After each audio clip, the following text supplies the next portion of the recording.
कशाचं पान आहे ते? कुठलं आहे? झाडाचं आहे, कुठल्या तर गवताचं आहे. ते मी नाक्यावरनं जाताना होतं तिथं झाड एक, तिथून काढून आणले. त्याचं पान घेतलं? वहीत ठेवलं होतं का? वहीत पुस्तकामध्ये. चला. नमस्ते, मी अश्विनी साईसबा सिस्टर चॅनलमध्ये आपलं सर्वांचं खूप खूप स्वागत आहे. सकाळचे 11 वाजलेत आणि महाळ आहे. महाळाच्या ठिकाणी एका ठिकाणी चालू आहे जेवायला. झालं का? चला. ये किती मोठं अगं अगं होय, त्याला कातर काढत होतं त्या वायरला ही करून. आपण काढायचं का नाही तुम्ही ते काय ही कातन? मला भीती वाटायला तिथे मी कसा काढायला जाते. साप मोठा होते, आले मोठ होत, नागच होता. काय कुठून नाग होता, त्या पांढरा हे झालं असेल बाई. ताराला घासत होतं इथं. होय, ताराला घासत होतं. नाही अरे अरे अरे, तुमच्या इकडं लय बाई साप. ह्याने लवकर झोपलं त्याची ह्याला सांग त्याला मारायचं नाही. शेपूट आहे बघा ही. अरे अरे खूप मोठा आहे अहो. ताराला हे करताना हे झालं. आज ना म्हाळाच्या स्वयंपाकाला आणि जेवणाला गावात आलो होतो आणि स्वयंपाकाला काही इतका हात लागला नाही, कारण की बघा आम्हाला यायलाच म्हणजे निघायलाच घरातून 11 वाजले आणि तिथून पोहोचायला 11:15 11:30 वाजले आणि सकाळपासून चिटचिट पावसाची धार, त्यामुळे लवकर जाता आलं नाही. आणि बरेच असे बायका होते त्यामुळे काय वाटलं नाही तिथं. आम्ही एकमेकांना फोन करून विचारत असतो ना, मग पुरणपोळ्या कसं चालले होते. म्हणलं आता गेल्या गेल्या पटकन ना आमचं ताटं करायचं चालू आहे. असं नाही की गेलो आणि जेवून आलो, एकमेकांना ताटं करतो, ताटं वाढायचं, जेवणाचं बघायचं, सगळे ताटं वाटायचे जे काय असतं ते सगळं ना आम्ही भांडे वगैरे सगळं घासून वगैरे मग येत असतो. मग एकमेकांना कुणालाच ना जास्तीत जास्त काही वाटत नाही किती माणसं आली आणि का आपल्या त्रास झाला, सगळं मिळून मिसळून करतो. त्यामुळे कुठल्या कामाचा लोड येत नाही. तर एका ताईंची कमेंट होती की महाळ म्हणजे नक्की काय? बऱ्याच ठिकाणी ना महाळ म्हणतात, बऱ्याच ठिकाणी पितृपक्ष म्हणतात. तर महाळ म्हणजे काय? आपली जी आता पूर्वज म्हणजे आता ज्यांचे सासरे किंवा ज्यांचे अजसासरे ज्यांचा म्हाळ करतात, जसं की आता मी माझ्या सासऱ्यांचं म्हाळ करते, तर त्यांची वारलेल्याची जी तीत काढतात बघा वर्ष श्राद्धानंतर. काही ठिकाणी 3 वर्ष श्राद्ध घातलं तर म्हाळ घालत नाही. काही ठिकाणी वर्षाला पुण्यतिथी जर घातलं तर मग पुण्यतिथी करतात, म्हाळ घालत नाही. मग काय करतात, पुण्यतिथी 1 वर्ष घातलं का वर्ष श्राद्ध त्याच्यानंतर तीच काढली जाते. जसं की एकादशीच्या आदल्या दिवशी दशमी असते किंवा जी 15वडा आहे ना आपलं पितृपक्षाचं, त्या 15वड्यामध्ये सगळे तिथं निघते. जसं की चतुर्थी, षष्ठी, सप्तमी, अष्टमी, नवमी. आणि नवमीला ज्यांच्या घरात ना असं आपलं सुवासिनी बायका वारलेल्या असतात ना, त्या बायकांचा नवमी साजरा केला जातो. फोटोची पूजा असते, जे काय आपलं नैवेद्याचं असतो ते असते. परत ओटी वगैरे भरली जाते, त्यांच्या नावाने एक सवाष्णी जेवले जाते. माझं एक असं म्हणणं आहे बघा, माझं आणि आमच्या आईचं एक म्हणणं आहे की आता परंपरा जशी चालत आहे तशी तर करावीच लागणार आहे. पण जिवंतपणी जे माणसाला आपण जे पदार्थ नाना प्रकारचे खाऊ घाला, त्यांना सांभाळा, त्यांना 4 गोष्टी बोला, त्यांना जे पाहिजे ते सगळं खाऊ घाला. कशाला लागतंय वारल्यानंतर इतकं खाऊ घालायला? मला तर असं पर्सनली वाटते, आईंना पण वाटते.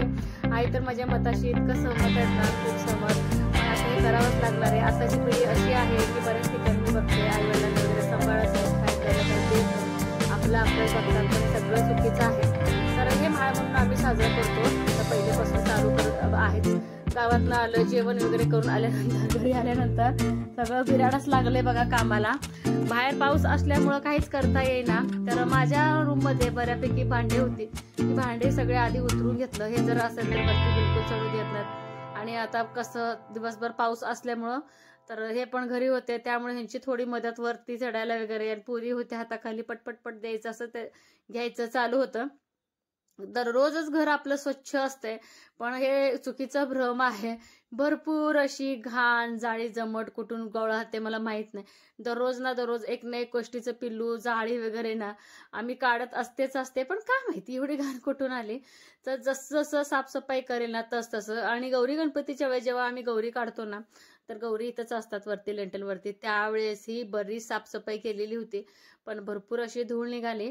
दसऱ्याचं एक निमित्त आहे. तसं जर बघायला गेलं दसऱ्याच कोणालाच आवडत नाही, कारण की साफसफाई करावी लागते, खूप झटावं लागतं. पण मला आवडतं, कारण त्या निमित्तानं सणावाराच्या निमित्तानं आपलं घर स्वच्छ होतं. हे मात्र अगदी म्हणजे खरं आहे. एवढंच की जास्तीचं कष्ट लागून जातं.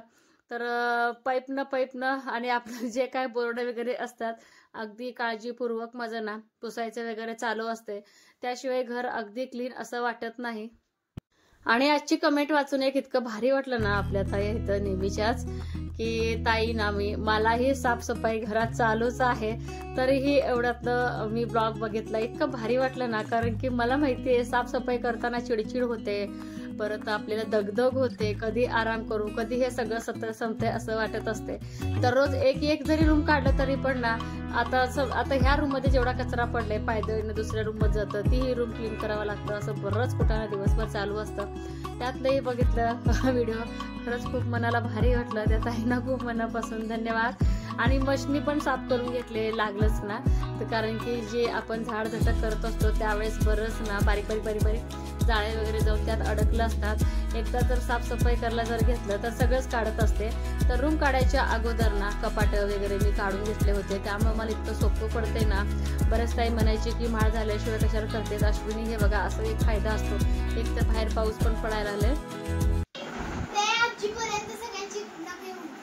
मोठी नाही ग बाई, मला तर नाही आवडत अजिबात. नाही ती केल्या म्हणून तसं आपण करायचं. बाबाला तर बिलकुल आवडत नाही. बाबा दमलं. इथलं ड्रेसिंग टेबल काढलंय, मोकळं वाटतंय. आणि जेव्हा कलर देईल तेव्हाच फ्रेश वाटेल. पण जरा जरी साफसफाई केलं लगेच फरक दाखवतो. तर निम्म गबाळ चढवले, निम्म गबाळ आहे. पडदा लावते म्हणून अगदी व्यवस्थित साफसुथरं आपलं घर दिसतंय. ह्या बाजूचं सगळं लावून घेतलंय. आणि जिथं जाईल तुम्हाला पसारा. आता हे माळासाठी म्हणून भरपूर ताटं आणि ह्या हंड्यामध्ये चमचा, वाटी, भरपूर असं प्लेटा वगैरे आहेत. म्हटलं आता हे उद्याच घासावं. तर हे झाडूमधून बाहेर न्यायचं, मला झाडूशिवाय निघत नाही. लय राहिलंय काम, इतकं राहिलंय काम, मी काय सांगू तुम्हाला. आता हे जे नितच पडले, आता म्हटलं असू दे, आता लग्नातले भांडे येते. तर हे आजीनं आणि परीनं भांडी ती बाहेरची घासली दाखवते की ते. तर जेन इथंच पडले, जेन पण राहू दे म्हटलं आता. तर हे संध्याकाळचे ना बरोबर 7 वाजलेले आहेत. तर तुम्हाला सांगते बाहेरचं पाऊस पण तुम्हाला दाखवते. तर 3-4 दिवस झाला पाऊस बारीक चिटचिट करतोय, त्यामुळे दुसरं काही करता येत नाही. आणि आता आपल्या घरात कसं आहे, आता 2-3 संसार आहे, जसं की आईची, माझे, काय मी पुण्यात काही घेतलेली वस्तू. त्यावेळेस एवढं काय कळत नव्हतं की बाई आता आपल्या घरात एवढी भांडी येतात, आपण घ्यायला नको, एवढं पुरेल. पण काय माहिती, एक नवीन उत्साह, नवीन संसार, जे येईल ते नवीन घ्यायचे. तरी हे मला ओरडायचे, तरी पण मी घ्यायचे. ते जास्तीच झाले. लग्नातले तर भांडे आहेतच आहेत. मशीनवर आणखीन काय साहित्य, कारण की बघा कंटाळा पण आलेला आहे. सावकाश स्टेप बाय स्टेप आपलं काम चालू आहे. तर माळासाठी एक्स्ट्राचे भांडे म्हणून बेडमधले काढले. आणि आपल्या बेडमधले भांडे इतके ना, ते बेड काढताना बघितलं इतके धुरळा झालेत. आता उद्या ना विहानची आजी आहे का पलीकडे आत्यांच्या घरी, तिथं माळ आहे. तर तिथला स्वयंपाक करून येऊन ऊन जर पडलं तर बेडमधले सगळीच मी भांडे घासून घेणार आहे. आणि चांगलं सुपलीभर ना, कुठून रेती येते मला माहित नाही, इतकी रेती आपल्या बेडमध्ये भरलेली आहे. इतकी स्वच्छता असून सुद्धा इतकं. जर उद्या ऊन पडलं तर बेडमधले मी सगळी भांडी काढणार. आणि आपल्या माळाला पण ताजा म्हणजे भांडी फ्रेश वापरता येईल. आणि जी काय आता आम्ही पितळेची वरची भरपूर अशी पितळेची भांडी आईंच्या संसारातली, ती सगळी भांडी आई, परी, सई काय केलं. तर ती आता बाहेर पाऊस पडले आणि पूर्ण कोरडं झाल्याशिवाय पण ठेवता येत नाही. आणि गडबड पण नको करायला म्हटलं. मनात एक समाधान की आपलं सगळं साफसफाई झालेली आहे. तर उद्याच ना ती भांडी लावून पडदा वगैरे मग लावून घेतो. तर एक स्टेप बाय स्टेप आपलं काम चालू आहे. आणि कसं होतंय, इकडे तिकडे जेवण आलेलं असतं ना आपण, अगदी हेवी स्वयंपाक असतो. पुरणपोळी जरी थोडी जरी खाल्ली तर शेवटी आलंच. परत वड्या खावा लागतं, एखादी का होईना. खीर असते, त्यामुळं पोट पण गच्च होतं. आणि गार वातावरण, घरातली कामं होईना, काय होईना. आणि थोडं होईल तसं. मग संध्याकाळी स्वयंपाकाला मात्र सुट्टी म्हणत तर पण दररोज आमच्यात काय चाललंय, एकदा नुसतं तुरी डाळाची सप्पक खिचडी बनवायची, एकदा मसाला भात, नुसतं एकदा डाळ भात, नाहीतर कोण आमटी भात आणून देतात, त्यांचंच खातो. तोपर्यंत ना आम्ही ड्रेसिंग टेबल इथं आणून ठेवले. तर सईनं ना ड्रेसिंग टेबल आवरलं इथलं सगळं. अजून व्यस्त झालंय, देऊया तुला पण. आणि इथं किचनमध्ये बघा इतकं सामान असं निघालंय. जोपर्यंत आपला दसरा पूर्ण काढून होत नाही तोपर्यंत तुम्हाला घर सगळं असं दिसणार आहे. सगळीकडे कसं पण झालंय, सगळीकडे. इकडं पोरगी आपलं निवांत चालू आहे, टीव्ही बघायचं. आणि बाहेर इतकं गार हवा चालू आहे ना, पाऊस मोठा पण पडत नाही काही नाही. सगळ्यांना बाळाचं टेन्शन असतं एकतरी. आणि चुलीवरचा स्वयंपाक कोणाला करता येत नाही. 40-50 लोकांचा स्वयंपाक असतो आणि घरात अडचण असते. तर असा पाऊस, वातावरण बघा कसं झालं. संध्याकाळचे 7 वाजलेत. बारीक पाऊस चालू असतो. तेच म्हणते म्हाळाचा स्वयंपाक कसं करायचं सगळ्यांनी. कसं त्या चुलीवर जरा खीर डाळ तर होत्या. तेच म्हणा लागले कसं स्वयंपाक करायचं. ऐकत नाही तू अजिबात. नुसता वेड्यासारखा करतोय. तसं नाही करायचं लके येडा. हा आणती मिक्सर पसले हो. तिकडे पलीकडे गेलं तर अंगावर धावून यायला लागले. कुठे लांब गावाला गेल्यासारखं. लकी कुठेतरी गेलं की नाही गाव का कसं करते येड. अंगावरच येते कुठे गेल्या म्हणून. हा रे चपाती आणा सर दम नाही जा. अरे धार की धर. चाकलं हात स्वच्छ धुवा लागते. ती नारळ आण ही आण करताय.